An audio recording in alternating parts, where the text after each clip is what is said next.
This is Pakistan. Once the fastest growing nation in Asia is now going bankrupt.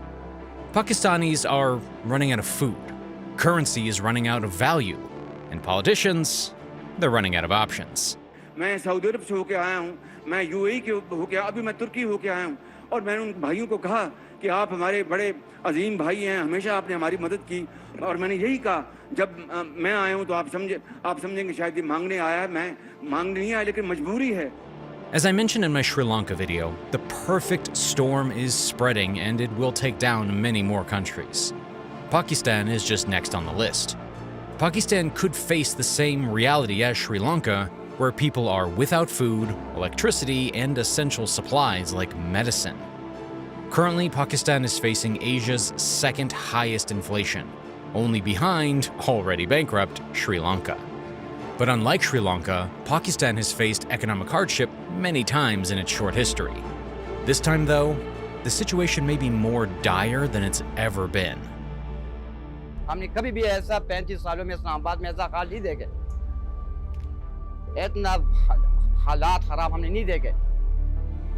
In Pakistan, the price of fuel jumped by 17%. Islamabad now has barely enough forex for 6 weeks of imports. Pakistan is attempting to secure a bailout from the International Monetary Fund. To be eligible for the bailout, Pakistan's government has taken unpopular measures.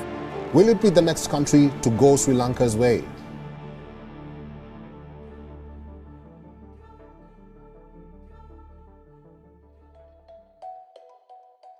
Okay, so YouTube has been restricting my videos about the protests and other controversial topics like this one.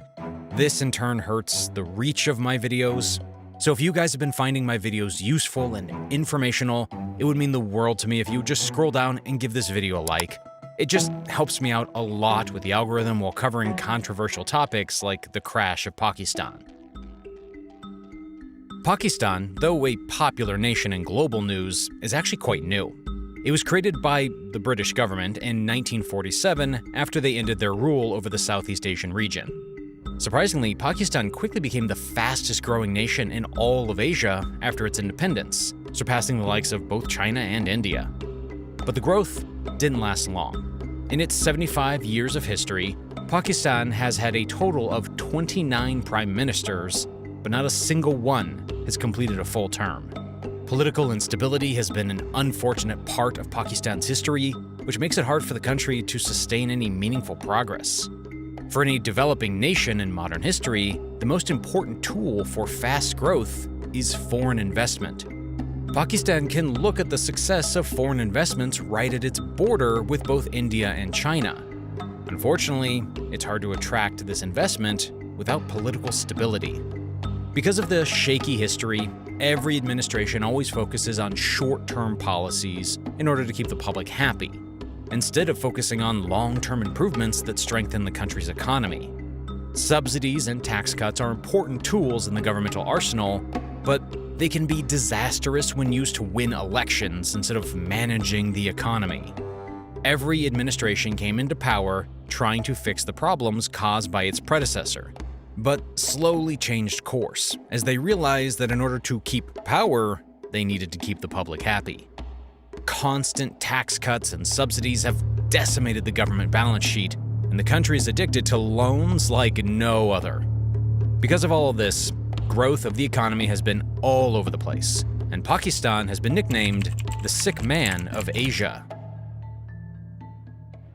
This is China's Belt and Road Initiative, the most ambitious infrastructure project in modern history. So the Belt and Road Initiative is this trillion-dollar project that China has started to connect itself. Shipping lanes running from China through Southeast Asia, Africa and all the way to Europe. The head of MI6 last year accused China of using debt traps. Over-dependence on China has landed Pakistan in a debt trap. If they all ask for the debt relief, it will cause huge debt burden for China.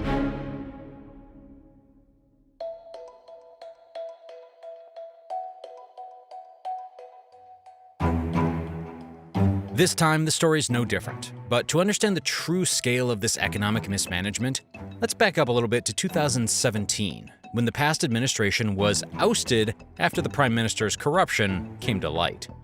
New party head Imran Khan ran on a platform of fighting corruption and poverty and was able to win fairly comfortably. The new government was granted a growing economy, but that didn't mean problems weren't there. Pakistan's growth was mostly funded by debt. One of those creditors is Pakistan's friendly ally, China, who wasn't so friendly when setting the terms of that debt. Currently, Pakistan has around $14.5 billion in outstanding loans from China, but that doesn't include the whole story. There are other types of loans that are not reflected in budget documents, such as $11.4 billion from China's state banks. These loans from China are different from loans that come from the World Bank, IMF, or any other country. Usually, loans have interest rates ranging from 1% to 3% and payback periods of 30 years. But Chinese loans have a surprisingly high rate of 4.5% to 6%, with a payback period of only 10 to 15 years. On top of all these outrageous terms, Chinese loans also come with a requirement that projects are handed to Chinese companies who mostly employ Chinese workers. So most of the money ends up finding its way back to the Chinese economy, while countries like Pakistan are left with massive loans and infrastructure that's controlled by China. When China's Belt and Road Initiative was initially launched, Sri Lanka and Pakistan were supposed to be a major beneficiary of those funds. But now both of these countries are facing bankruptcy, and BRI loans played a big part in dragging them down. Remember how I mentioned that all the projects built using China's money are basically controlled by the CCP? Well, that's because Chinese companies are the ones operating these services, even though they are in different countries. As part of its infrastructure initiative, China built 12 power plants in Pakistan that were run by Chinese companies. As Pakistan's struggles grew, it was unable to make payments of its Chinese loans. So what does China do in this time of need? Instead of helping out a struggling ally, China decided to shut down all the 12 power plants unless Pakistan made a payment up front. Now, the citizens were already struggling with regular blackouts during record heat, and stoppage of these power plants definitely is not helping the situation. The IMF is willing to help Pakistan pay off its late payments to China, but the IMF wants Pakistan to renegotiate out of unfavorable terms from its China loans.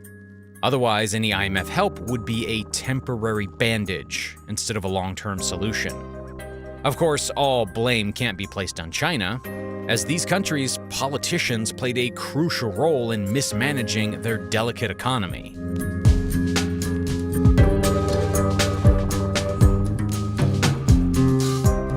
As a developing nation, Pakistan depends mostly on imports to keep its citizens happy. Energy was mostly imported, medicine was mostly imported, and even a big portion of the country's food was imported. Because of heavy imports, Pakistan is no stranger to overspending past its budget. The country has turned to the IMF over 30 times to ask for help whenever it gets in trouble. Similarly to Sri Lanka, problems were always there, but they became more evident as global economic tides turned. What may come as a surprise to many, COVID actually helped Pakistan's economy to an extent. That's not something you hear often. During COVID, the local demand for necessities like gas dropped significantly.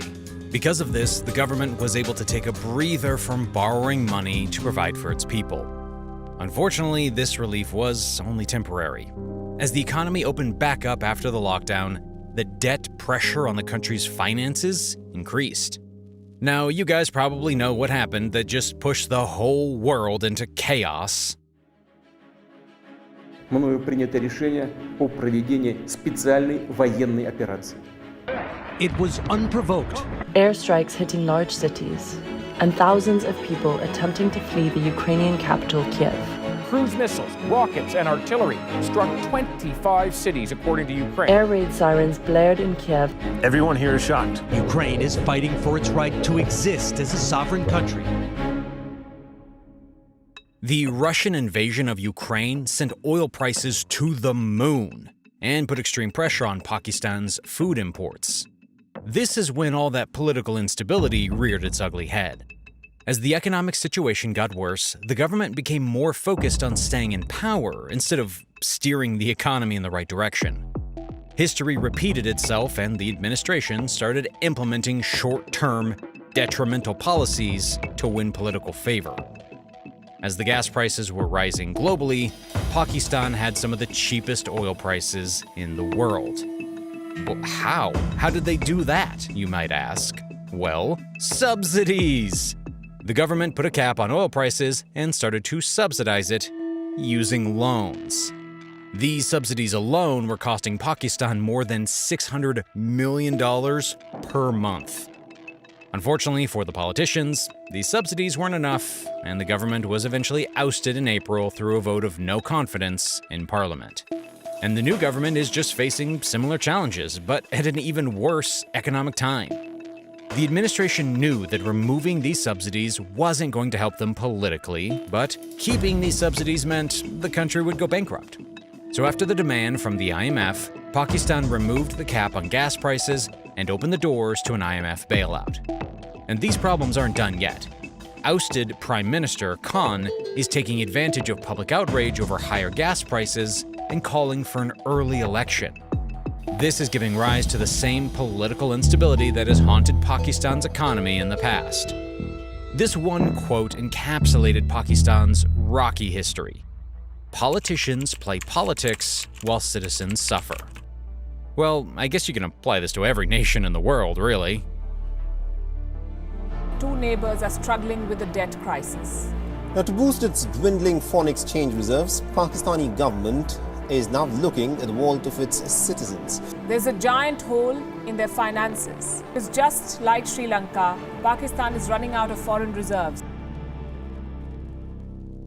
This is the Pakistani rupee. It's in a free fall, losing more than 10% of its value in a mere 3 days. This isn't just a cryptocurrency getting rug pulled overnight. This drop represents a serious problem for the government and its people. Another big issue that rises from being an import-dependent nation is that you have to have cheap access to US dollars, as that is the world's reserve currency. Pakistan's foreign reserves are rapidly declining. It went from around $20 billion at the start of the year to less than $10 billion in July. Currently, it only has enough reserves to continue imports for the next 2 months. After that, the country is facing bankruptcy, just like Sri Lanka. To decrease its import bills, the government is asking citizens to drink less tea, as Pakistan currently spends around $600 million importing tea. Officials are encouraging citizens to work from home to reduce fuel use, and local administrations are cutting back on streetlights and transportation to save electricity. Currently, the government is expecting a $2 billion bailout from the IMF in August, but political instability in the country and China's unwillingness to negotiate previous loan terms are delaying more relief.